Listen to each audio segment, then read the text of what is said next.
할렐루야. 네, 여러분 참 이렇게 예배 때 오시는 모습들을 보면 제가 참 너무 감사하다는 생각이 들어요. 오늘 특별히 오병남 권사님이 3주 만에 오신 거거든요. 3주 만에. 예. 그러니까 거동이 이제는 힘드셔가지고 사실은 2층으로 올라오시는 게 참 힘든데 제가 이렇게 올라오시는데 너무 반갑더라고요. 제가 너무 감사했고 오병남 권사님뿐만 아니라 여러분 한 사람 한 사람이 이렇게 와주시는 게 너무 감사하고 또 아이들도 이렇게 늦게 오지만 이렇게 들어오는 모습 보면은 참 너무 에너지를 주는 것 같아요. 이렇게 그래서 너무 감사하다. 이렇게 오신 여러분들에게 하나님이 참 은혜를 주시고 사랑을 더 부어주셨으면 좋겠다라는 마음이 제 안에 있습니다. 여러분 제가 오랜만에 다시 창세기로 제가 이렇게 돌아왔는데 창세기가 이제 아마 다음 주 정도면 끝나지 않을까 생각을 해요. 근데 이거 창세기 제가 처음 시작할 때 언제 시작했는지 기억하세요?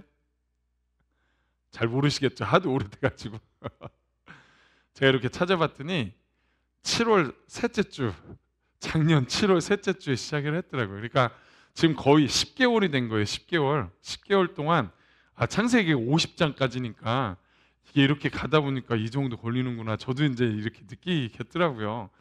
제가 사실은 창세기를 시작했던 이유 중에 하나는 이 창세기가 가장 먼저 모세를 통해서 써져서 누구에게 일켜진 책이냐면 애굽에서 갓 나와가지고 이제 가나안 땅으로 들어가기 직전에 있는 이스라엘 백성들 200만이 넘는 그 수많은 이스라엘 백성들을 위해서 이제 기록된 건데 여러분 그들은 애굽에서 나왔을 때 하나님에 대해서 알았을까요? 몰랐을까요? 이 사람들이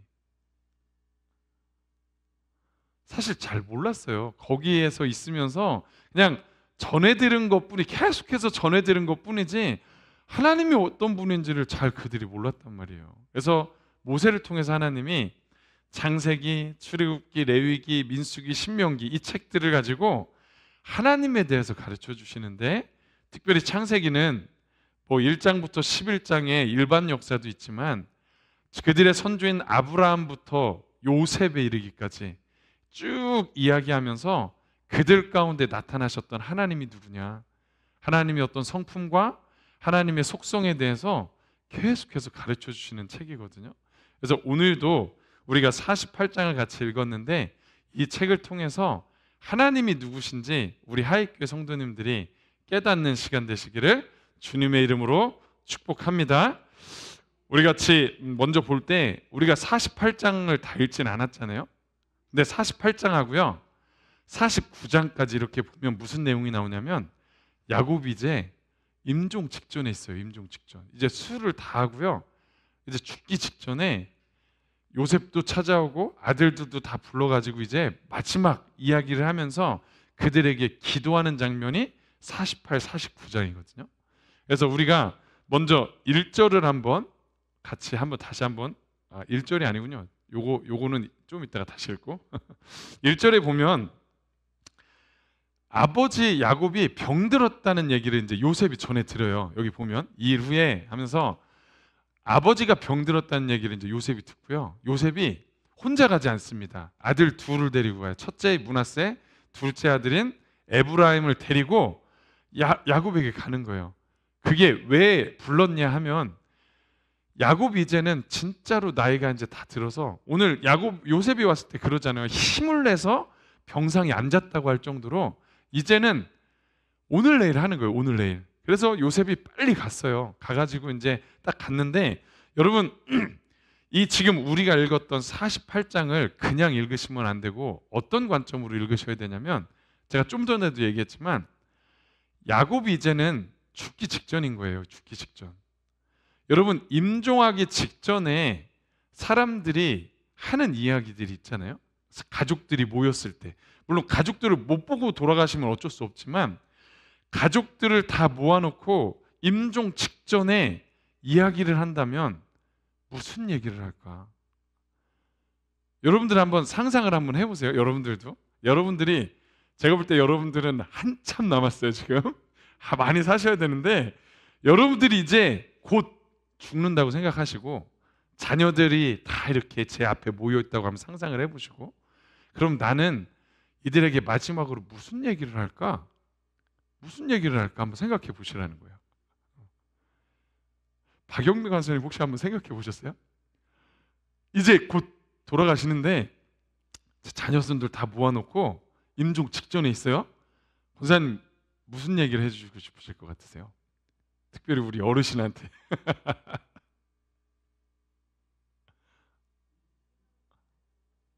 생각을 안 해보셨죠? 맞아요. 다 생각은 안 해봤죠 우리가. 근데 죽는다고 생각하고 한번 생각해 보면, 제가 이거 가지고 어제 이제 아내랑 같이 얘기하면서 내가 죽는다면 무슨 얘기를 할까? 근데 사실은 뭐 다른 이제 분들도 다 있겠지만 저는 아내가 가장 먼저 생각이, 제가 먼저 죽게 되면 일단은 뭐 무슨 말을 하기 전에 그냥 아내가 행복했으면 좋겠다는 생각이 그냥 딱 들더라고요. 좀 아내가 행복했으면 좋겠다. 제가 만약에 자녀들이 있었으면 똑같겠죠. 그래서 좀 자녀들이 행복했으면 좋겠다 하면서 제가 아내한테 뭐라 그랬냐면, 내가 죽으면 행복해야 돼. 그리고 좋은 사람 만나서 다시 재혼해야 돼. 제가 진짜 이런 얘기를 아내한테 할 정도로 행복했으면 좋겠다 이 생각이 딱 들더라고요. 아마 여러분들 뭐 경험해 보진 않으셨지만 주위에 이제 혹시 진짜 그런 분도 있을 거예요. 부모님이나 아는 분들 중에 임종 직전에 만나서 이야기를 들은 분도 있을 수 있고. 근데 우리가 드라마나 그런 주위의 사람들의 이야기를 들었을 때 마지막 임종 직전에 대부분 어떤 얘기를 하게 되냐면, 자기가 인생을 살아오면서 가장 가치 있다고 생각한 그거를 얘기를 하더라고요. 가장 가족이 같이 있으면 가족에 대한 얘기를 할 거예요. 아마 서로 사랑해라, 또 뭔가 응어린 게 있으면 용서해라, 서로 풀어라, 이런 얘기를 할 거고, 어떤 또 다른 가치가 있으면 그 가치를, 너희들이 이 가치를 위해서 우리 가정에 뭐 예를 들어서 어떤 가훈이라든가 이런 것들을 따라서 너희들이 좀 힘썼으면 좋겠다, 뭐 이런 얘기들을 가장 가치 있는 거를 그 마지막에 얘기를 하겠죠. 그러니까 이런 관점에서 오늘 야곱이 이제 마지막으로 얘기하는데, 이 야곱에게는 도대체 어떤 가치, 삶의 인생을 살면서 가장 가치가 뭐였을까? 이 가치를 오늘 얘기를 한다는 거예요. 그러니까 그런 관점으로 오늘 본문을 보시라는 거예요. 그러면 가장 먼저 야곱이 했던 얘기가 3절이거든요. 3절을 같이 한번 읽어볼게요. 시작. 요셉에게 이르되 이전에 가나안 땅 루스에서 전능하신 하나님이 내게 나타나사 복을 주시며. 아멘. 여기 보면 이전에 가나안 땅 루스에서 전능하신 하나님이 내게 나타났다고 하시는데, 여기 가나안 땅 루스가 어디냐면 베델을 얘기하는 거예요. 베델. 옛날 지명이 루스거든요. 베델에서 야곱이 하나님을 만났잖아요. 꿈에. 에서를 피해서 외삼촌 집에 가다가 베델에서 자다가 이제 꿈을 꾼 건데, 그때 하나님이 자기에게 나타나서 복을 주셨다는 거예요.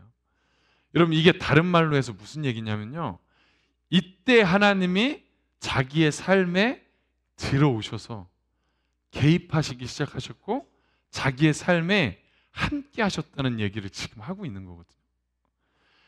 야곱이 이제 죽음 직전, 인생의 끝에서 마지막에 가장 가치를 뭐라고 얘기하고 있냐면, 저때 하나님이 내 삶에 들어오셔서 내 삶 가운데 계속해서 동행해 주셨다, 이 얘기를 지금 하고 있는 거예요. 네, 여러분, 성경을 이렇게 야곱 이야기를 쭉 찾아보면요, 저때 야곱이 하나님을 만나고 꿈에서 하나님을 만나고, 그러면 야곱이 그때부터 하나님을 막 하나님 감사합니다, 하나님과 동행하는 것이 너무 기뻐요 하면서 막 그렇게 쭉쭉쭉쭉 신앙생활하면서 살았을까요? 여러분, 그 이후로 야곱이요, 하나님 앞에 그렇게 관심이 없었어요. 별로. 다 어디에 관심이 있었냐? 다 자기에게 관심이 있었어요. 자기. 내가 어떻게 하면 잘 살 수 있을까? 내가 어떻게 하면 이렇게 할 수 있을까? 우리 가정을 세울까? 막 이쪽에만 다 관심이 있었지, 하나님을 만나고 하나님의 뭐 4절에 나오자 하나님의 뜻이나 계획에 관심 있는 것도 아니고, 하나님이 내 삶에 들어왔다는 것 자체를 막 깊이 고민하면서 막 감사하는 것도 아니고, 그 삶을 쭉 보면 자기 삶을 그냥 살아가거든요. 하나님께 관심 없이. 그런데 인생의 여정의 마무리가 됐을 때 딱 보니까요, 야곱이 이 고백을 했다는 거예요. 이 고백을. 저는 이 고백을 하는 야곱을 보면서 야, 참 멋있다. 도대체 그 인생 가운데 어떤 하나님을 마지막에 깨달았길래, 어떤 하나님을 마지막에 만났길래 이 야곱이 임종 직전에 이런 고백을 할 수 있을까?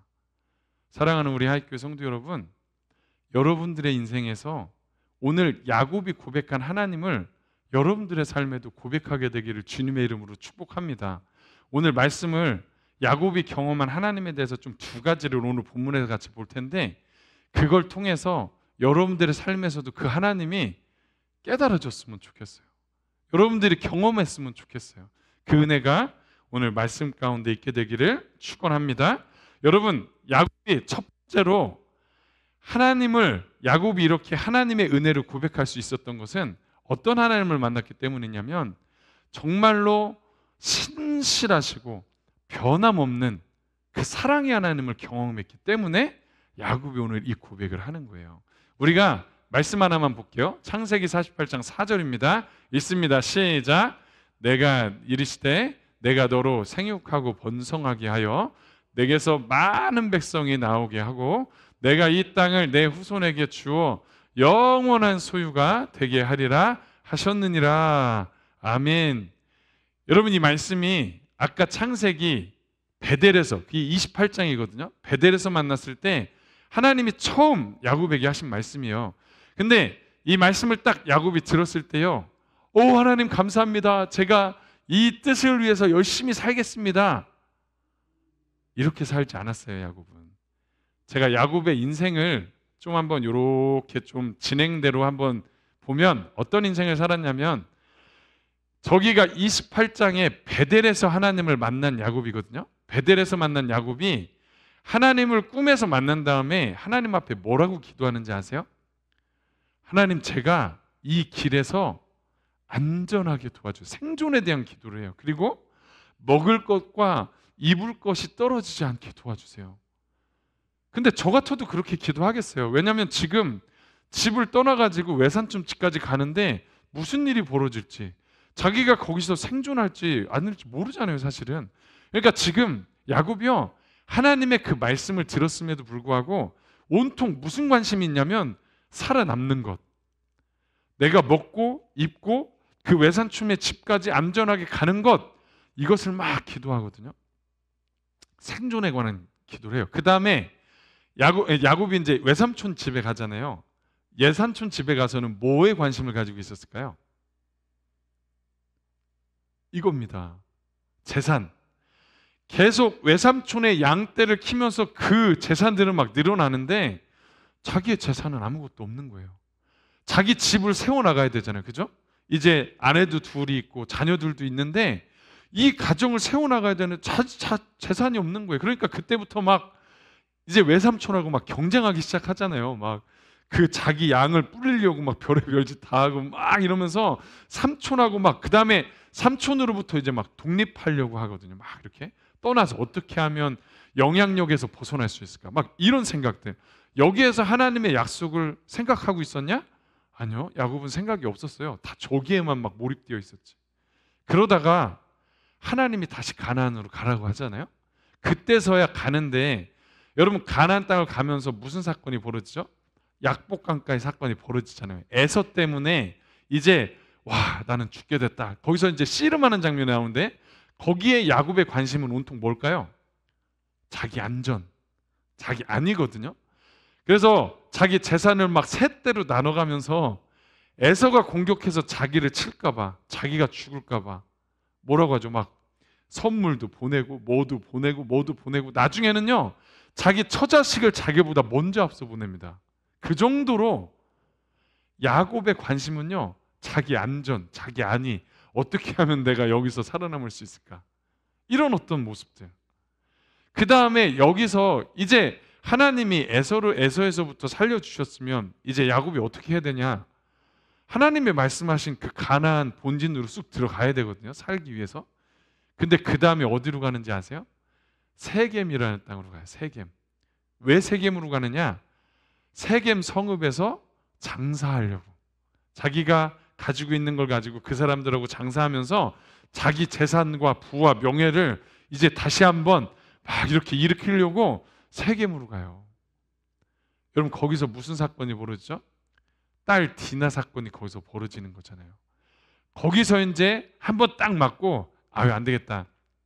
그리고 내가 가나안 땅으로 가야지 해가지고 이제 부모님이 이삭이 살던 곳까지 이제 쭉 들어가거든요. 근데 거기서는 무슨 일이 벌어집니까? 그럼 거기서는 이제 하나님이 그 약속하셨던 그 말씀을 기억하면서 살까요? 거기서 일어났던 사건이 뭐예요? 형제들 간의 편애. 자기가 사랑했던 라헬의 두 아들, 특별히 이제 요셉을 막 사랑하잖아요. 네가 내 장자다, 막 채색 옷도 입혀주고 막 이러면서 다른 형제들하고 막 편애하면서 결국 어떻게 됩니까? 요셉을 잃어버리죠. 형들의 어떤 괴력에 의해서. 요셉을 잃었을 때 여러분 평생 그 요셉을 만나기 전까지 야곱의 삶은 어떤 삶이었을까요? 그 사랑하는 아들을 잃은 그 슬픔 가운데 아마 고통 가운데 살았을 거예요. 그 가정 분위기도 평안하지도 않았을 거고 형들도 막 눈치 보면서 그 갈등, 가정 안에 일어나는 그 갈등. 여러분 저기서 살면서도 하나님의 어떤 뜻이나 계획에 야곱이 그렇게 깊이 뭔가 이해하거나 뭔가 그것을 쫓거나 하진 않았던 것 같아요. 그러다가 무슨 일이 벌어지죠? 이제 형들이 이제 뭐죠? 풍년과 가뭄이 일어나면서 형들을 애굽에 보내서야 드디어 누구를 만나게 되죠? 요셉을 만나게 되는 거예요. 재회를 하게 됩니다. 근데 여러분 이때 가서야 이제 야곱이 노년쯤에 돼서야 물론 조금씩 변하고 있었죠. 조금씩 변하고 있었지만 요셉을 만나는 그 임종, 재회, 그 노년 가운데 이제서야 야곱이 뭘 보기 시작하냐면 한번 보세요. 왜 우리가 애굽으로 내려오게 됐을까? 왜 요셉이 먼저 애굽 땅에 갔을까? 아마 분명히 야곱은 옛날에 요셉이 얘기했던 꿈을 기억했을 거예요. 꿈. 저라는 꿈. 형들이 저라고. 별과 해와 달이 저라고. 아, 이게 요셉을 하나님이 이곳에 세우시고 온 백성, 특별히 우리 가족을 생존케 하시기 위해서. 그럼 왜 생존케 하실까? 그때 베델에서 얘기하셨던 그 얘기. 우리 자손을 크게 큰 민족으로 이루시기 위해서. 그럼 저 땅 가나안 땅도 우리 민족에게 다시 주시기 위해서 이 일들을 행하셨구나. 결국 이 인생길을 야곱이 쭉 보면서 뭘 깨달았을까요? 하나님은 베델에서 나타나셔서 내 삶 가운데 들어오신 이후로 변함없이, 그죠? 변함없이 이 임종에 이르기까지 하나님이 나와 내 가정을 쭉 이끌어 오셨구나. 신실하게 사랑으로 여기까지 이끌어 오셨구나. 여러분 제가 질문 한번 해볼게요. 야곱이 그 인생 가운데 거기까지 임종까지 쭉 가는데 야곱이 하나님께 뭔가 도움을 줬던 어떤 일들이 있었을까요? 하나님의 계획을 이루어 가시는데 야곱이 하나님의 뜻을 알아서 하나님께 도움을 드렸던 적이 있냐고요. 제가 저 도표를 보여드렸잖아요. 야곱은요 철저하게 그냥 자기의 생존과 자기 가정을 세우는 것, 자기 안위, 뭐 가족 안의 편애 이런 것에만 잔뜩 관심이 있었지 하나님의 관심이 없어. 하나님의 말씀에 뭐 이루어지든 안 이루어지든 그런 거에 별로 관심이 없었어요.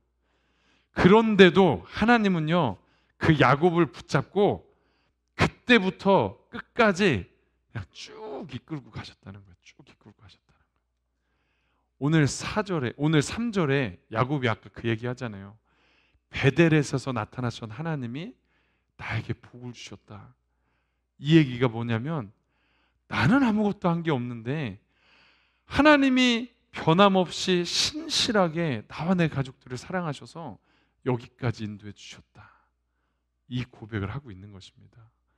우리 사랑하는 성도 여러분, 우리 하나님은 이런 분이세요. 그런데 우리가 하나 알아야 되는 게 뭐냐면요, 우리 하나님은요 어떤 조건부의 사랑을 주시는 하나님도 아니고 기브앤테이크의 사랑을 주시는 하나님도 아니에요.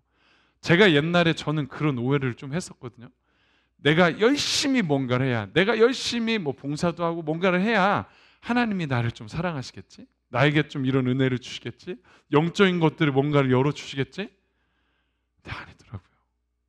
하나님은 내가 뭔가를 했을 때 네가 그거 했어? 그럼 내가 너를 사랑해 줄게. 이런 분도 아니고 야곱처럼 너 내가 약속의 말씀을 줬는데 그런 게 관심도 없어? 그래? 그럼 나도 너한테 관심 없어. 이런 분이 아니라 나의 어떠함과 상관없이 그냥 쭉 여전히 지금도 사랑으로 이끌어 가시는 하나님. 제가요, 저 야곱의 인생을 보면서 그냥 저 같더라고요. 제가 하나님께 막 관심이 있다고는 얘기하지만 사실은 하나님께 관심이 있는 게 아니라 나를 위해서 하나님을 이용했을 뿐 제가 하나님 앞에 관심 있는 게 크게 없더라고요. 다 내 생존, 나의 어떤 안위, 나의 어떤 자랑, 내가 잘 되기 위한 세상에서의 풍요, 이거를 위해서 계속해서 나아가고 있는 삶이지. 그럼에도 불구하고 저도 이 말씀을 보면서 그냥 제가 깨닫는 건 뭐냐면 하나님은 저와 상관없이 제 인생 가운데 들어오셔서 여기까지 그냥 신실하게 변함없이 나를 사랑하시는 하나님이시구나. 이거를 제가 다시 한번 깨닫게 됩니다. 우리 사랑하는 하이교회 성도 여러분, 하나님은 여러분들의 삶 가운데도 지금 하나님이 들어가셔서 지금도 여러분들과 상관없이 변함없이 사랑으로 이끌어 주시는 하나님이신 줄로 믿습니다. 만약에 이것이 내가 깨달아지지 않는다면 이걸 놓고 기도하시길 바라요. 하나님, 야곱이 깨달았던 이 하나님을 나도 깨닫게 해주십시오라고 기도할 때 하나님이 여러분들에게 이 하나님으로 나타나게 되실 줄로 믿습니다. 두 번째는 뭐냐면 야곱이 만난 하나님은 무슨 하나님이냐? 정말 보잘것없는 연약한 자를 들어쓰시는 하나님을 야곱이 경험한 거예요. 이게 무슨 얘기냐? 여러분 말씀을 한번 같이 볼게요. 우리가 읽은 말씀은 아닌데 13절 14절입니다. 읽습니다. 시작. 오른손으로는 에브라임을 이스라엘의 왼손을 향하게 하고 왼손으로는 므낫세를 이스라엘의 오른손을 향하게 하여 이끌어 그에게 가까이 나아가매 이스라엘이 펴서 차남 에브라임의 머리에 얹고 왼손을 펴서 므낫세의 머리에 얹으니 므낫세는 장자라도 팔을 엇바꿔 얹었더라. 아멘. 여러분, 아까 요셉이 이제 임종 전에 아들 두 명을 데리고 왔잖아요. 자기 첫째가 므낫세, 둘째가 에브라임이에요. 이 둘을 데리고 오는데 여러분 왜 요셉이 올 때 자기 혼자 가지 않고 이 두 아들들을 데리고 갔을까요? 거기에는 그런 의미가 담겨져 있는 것 같아요. 뭐냐면 여러분 이 두 아들들은 누구의 소생이냐면 이방 여인을 통해서, 그죠? 애굽의 제사장의 딸 이방 여인을 통해서 난 자식들이거든요. 그러다 보니까 늘 요셉의 마음에는 좀 안타까움이 있는 거예요. 얘네들이 우리 가문의 혈통 안에서 결혼해가지고 항상 뭐 아브라함도 그렇고 이삭도 그렇고 야곱도 그렇고 다 저기 메소포타미아 고향에 있는 여인들하고 결혼해서 자녀들을 낳잖아요. 근데 이방 여인을 통해서 아이를 낳다 보니까 이 아이들이 우리 가문의 민족, 히브리 민족으로 좀 이 아이들이 들어오면 좋겠는데, 이들의 정체성이 들어오면 좋겠는데 이걸 어떡하나.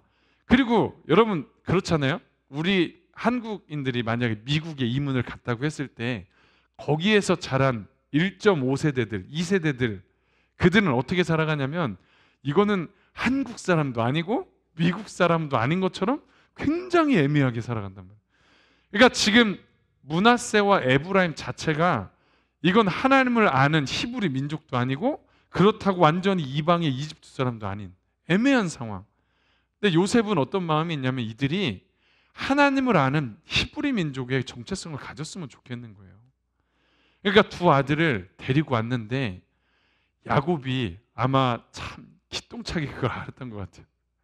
야곱이 딱 보고요, 딱 뭐라고 그냥 오늘 말씀에 뭐라고 그랬느냐, 이 두 자녀들은 내 것이다 라고 얘기해. 내 것이다. 이 자녀들은 내 것이다. 뭐죠? 루벤과 시몬처럼, 그러니까 첫째 둘째잖아요. 자기 첫째 둘째 아들처럼 얘네들은 내 것이라는 건 이제 얘네들은 내 자식이다. 이거 내 자식이다. 이들은 이제 히브리 민족으로서 내 족속이다. 사랑하는 성도 여러분, 이게 뭐냐면 이게 은혜라는 거예요. 은혜. 이들은 히브리 민족으로 들어올 수 있는 어떤 혈통적인 자격이 없거든요. 그런데 야곱의 말 한마디로 그들은 야곱의 12 아들로 들어오게 되는 거예요. 나중에 이스라엘이 그렇게 12 족속이 되잖아요. 그게 은혜라는 거예요. 두 번째로 우리 아까 말씀 읽었잖아요. 13절과 14절에 이제 그들에게 축복할 때요, 요셉은 첫째가 오른손, 왜냐하면 오른손이 히브리 민족에게 이게 권능이고 힘이기 때문에 당연히 장자에게 축복을 주는 손이 오른손, 그 다음에 둘째가 왼손으로 가게, 야곱은 다 앉혀놨거든요. 이렇게 딱 이렇게만 하면 딱 들어가게, 므낫세, 에브라임. 근데 야곱이 어떻게 기도했다고요? 아까 보니까 엇갈려서 이렇게 기도한 거예요. 에브라임을 장자로, 므낫세를 그 다음 아들로 축복을 한 거예요. 여러분 왜 이렇게 했을까요? 야곱이 물론 하나님이 계시함이 있었겠죠. 그렇게 기도하도록 하나님이 주신 마음이 있었으니까 야곱이 기도했지만, 분명히 야곱은 그 기도를 하면서 뭐가 떠올랐을까요? 과거 자신이 분명히 떠올랐을 거예요. 여러분, 형 에서가 있었지만 자기가 장자의 축복을 받았잖아요. 그런데 어머니 태에서부터 하나님이 결정을 해놓으신 거거든요. 그거는 작은 자가 큰 자가 작은 자를 섬기리라, 작은 자가 더 큰 자가 되리라. 하나님이 태에서부터 결정을 하셨단 말이에요. 여러분, 거기에 하나님이 야곱을 장자의 축복을 주셨던 게 야곱이 어떤 조건이 있어서 하나님이 그렇게 선택하셨을까요? 뭐가 잘나서? 능력이 있어서? 전혀 그런 거 없었어요. 여러분, 잘난 걸로 따지면, 능력으로 따지면 누가 더 많았냐면 에서가 더 능력이 많았다고요. 세상 사람들이 볼 때 에서가 훨씬 더 세상 사람들에게 매력적으로 보였다고. 진짜로 활도 잘, 사냥도 잘하죠. 정말 뭔가 세상에서 일도 열심히 하죠. 뭔가 하여튼 능력이 많아요. 제가 볼 때 능력이. 근데 야곱은 보면 막 집에서만 있고 비리비리하고 막 연약하고 진짜 별 볼 일 없는 거예요. 그런데 하나님이 야곱을 선택해서 들어 쓰셨다는 거예요. 그건 뭘 얘기하는 겁니까? 아무 능력도 없지만, 뭔가 연약하지만 그냥 그 연약한 자를 들어 쓰시는 하나님의 은혜로 인해서, 하나님의 그 은혜로 인해서 야곱은 하나님의 그 인생 가운데 하나님의 그 삶을 이끌어 가셨다는 거예요. 축복을 해주셨다는 거예요. 여러분, 오늘 제가 이 말씀을 하나 좀 읽고 싶은데 45장 15절, 이거 야곱이 이제 기도해 주면서 했던 얘기인데 같이 읽어볼까요? 시작. 그가 요셉을 위하여 축복하여 이르되 내 조부 아브라함과 아버지 이삭이 섬기던 하나님, 나의 출생으로부터 시작까지 나를 기르신 하나님. 보세요. 여기 보면 할아버지하고 아버지는 그들이 섬기던 하나님으로 표현하는데, 자기 자신을 표현할 때 뭐라고 하냐면 출생부터 지금까지 나를 기르신 하나님이라고 표현하거든요. 근데 저기 기르신이라는, 기르다라는 게 히브리어로 라아라고 하는데, 그게 어디 나오는 표현이냐면 시편 23편 여러분들 잘 알잖아요. 여호와는 나의 목자시니 할 때 그 목자가 기르신하고 똑같은 히브리예요. 그러니까 결국 뭐냐면 나의 목자 되신 하나님, 이 얘기하는 거예요. 지금 하나님이 누구냐? 나의 목자 되신 하나님입니다. 근데 여러분, 목자랑 양의 관계를 잘 보면 이게 더 분명하게 드러나는데, 여러분, 양 할 때, 목자들이 키우는 양이요, 양의 특징들이 있는데, 양은 어떤 짐승이냐면 포유류 중에서도요 진짜 약한 최고, 어떻게 보면 진짜 방어력이 0이에요. 0. 진짜 정말 약한 짐승 중에 하나가 양이에요. 양 특징 그냥 간단하게 4가지만 말씀드리면, 양은 눈이 너무 나빠요. 눈이 너무 나빠. 앞에 있는 것도 간신히 볼 수 있을 정도로 멀리 걸 보지 못하는 거예요. 그러니까 양이 움직일 때는요, 그냥 앞에 있는 양 뒷공문이 쳐다보고 따라가는 거예요. 만약에 그가 잘못된 데로 가면 잘못된 데로 그냥 따라가는 거예요. 그러니까 그런 양이 생존하려면 뭐가 필요하겠어요? 목자의 돌봄이 필요한 거죠. 그 다음에 양은요, 다리가 튼튼하지가 않다고 그러더라고요. 이게 힘이, 그러니까 잘 넘어지고 쓰러진대요. 근데 양이 그냥 이렇게 옆으로만 잘 쓰러지면 그냥 그래도 자기가 일어나는데, 완전히 벌러덩 넘어지면요 양이 스스로 일어나질 못한대요. 그럼 그러다가 죽는 거라는 거예요. 그래서 목자들은 항상 양이 넘어져 있는지 쓰러져 있는지 이걸 늘 봐야 되는 거예요. 그 정도로. 그 다음에 양은요 갈등, 두려움이 굉장히 많대요. 그래서 막 소리나 어떤 반응들에 굉장히 예민해가지고 막 늘 조그만 것에도 막 스트레스를 받으니까 목자들이 막 항상 돌봐줘야 되는 거예요. 막 그 안에 무리 안에 갈등은 있는지 없는지, 뭔가 짐승은 있는지 없는지, 뭔가 외부에서부터 어떤 그 짐승들이 올 수 있잖아요. 그걸 먹으려고. 그러니까 막 늘 이렇게 이제 보호하고 갖춰줘야 되는데 그런 것에서 늘 두려움을 얻으니까 막 스트레스를 받으니까. 그다음에 네 번째는 이들이 어떤 해충이나 파리 같은 거 있잖아요. 이런 거에 너무 취약하다는 거예요. 예를 들어서 파리가 이런 어떤 옷에 그러니까 털에 들어와 가지고 거기다가 알을 까버리면 다른 짐승들 같은 경우는 해충이나 이런 것들이 파리 같은 경우는 어떻게 합니까? 뭐 꼬리로 막 이렇게 휘휘 젓든가 막 털든가 또는 모래나 진흙, 물 같은데 나무 같은데 막 비비거나 그런 데에다 비벼서 해충들을 없애잖아요. 양은 그런 능력조차 없는 거예요. 그랬다가는 다시 일어서질 못하잖아요, 그죠? 그러니까 얘는 뭐가 해충이 들어오면 그 해충이 살을 파고 들어가서 거기서 알을 낳고 막 고통스러운 가운데 힘들어하다 그냥 죽는 게 양이래요. 그러니까 목자들이 어떻게 하느냐, 늘 막 올렸다가 막 털도 막 이렇게 보면서 해충은 없는지 보면서 해충이 오지 않도록 막 기름도 발라주고 여러 가지 치료를 해줘야 양이 상존하는 거예요. 여러분, 야곱이요, 하나님이 내 목자입니다라고 하는 거 자기가 양이라는 거잖아요. 자기가 양. 여러분, 양이 목자한테 물론 뭐 털하고 고기를 주지 않습니까? 하지만 목자가 살아가는데 양이 뭐 도움을 주는 게 뭐가 있습니까? 여러분 한번 생각해 보세요. 목자가 다 일일이 세심하게 꼼꼼하게 막 챙겨줘야 생존하는데 개는 도움이 되죠. 개는 그죠? 개들이 막 쫙 가면서 막 양들을 막 모아주면 얼마나 도움이 돼, 그죠? 근데 양은 도움이 되는 게 아니라 돌봐줘야 되는 대상인 것 뿐이에요. 야곱이 그거를 지금 얘기하는 거예요. 내가 누구냐? 진짜 연약하고 보잘것없고 진짜 쓸모없는데 하나님이 내 목자 되셔서 나를 택해서 나를 그렇게 사용하시더라. 지금 마지막에 야곱 고백이 바로 이 고백이라는 거예요. 저는 이 말씀을 보면서 제 생각이 나더라고요. 이 말씀을 준비하면서 저도 막 정말 많이 생각이 났거든요. 그러니까 저도 그런 생각을 해요. 요즘에 굉장히 많이 하는 생각 중에 하나가 아마 많이 뭐 몇 번씩 제가 표현은 했지만 참 내가 목회자로서 무슨 능력이 있는가? 뭔가 내가 잘할 수 있는 게 있는가? 다른 사람보다 뭔가 능력이 있는가? 뭐 그렇다고 뭐 뭔가를 잘 이렇게 뭐죠? 계획하고 구체적으로 뭔가를 할 수 있는가? 그렇다고 능력이 있는가? 영적인 어떤 권위가 있는가? 사실 아무것도 없거든요, 제가. 그런데 여기에서 제가 어떻게 말씀을 전하고 있냐고요. 저는 이것 자체가 그냥 연약한 자를 하나님이 택하셔서 세우신 하나님의 은혜라고밖에 제가 얘기할 수 없더라고요. 아, 이게 하나님의 그냥 은혜구나. 여기에 서 있으라고 하면 그냥 서 있는 것이 은혜고, 여기서 내려가라고 하면 또 내려가 있는 것도 은혜고. 우리 사랑하는 성도 여러분, 야곱의 고백처럼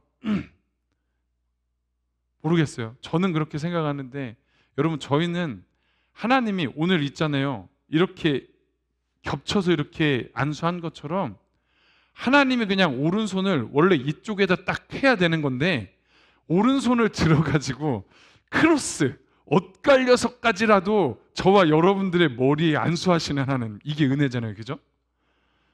이 하나님의 은혜, 이 하나님을 우리 성도님들이 깊이 깨닫게 되시기를 주님의 이름으로 간절히 축원합니다. 그래서 오늘 제가 두 가지 하나님 말씀드렸잖아요.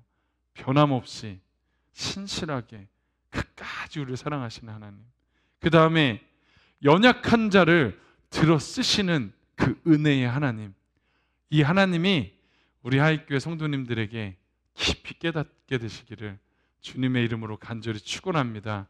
그래서 이 시간에 우리 찬양하고 기도할 때 하나님이 이 두 하나님을, 야곱이 고백했던 그 하나님을 저도 깨닫고 고백할 수 있게 도와주세요. 그 하나님을 만날 수 있게 도와주세요라고 우리 찬양하고 같이 기도하도록 하겠습니다. 우리 힘들지 않으시면 그 자리에서 일어나셔서 우리 처음 했던 찬양 있잖아요. 나의 피난처 예수, 이 찬양하고 함께 기도하겠습니다.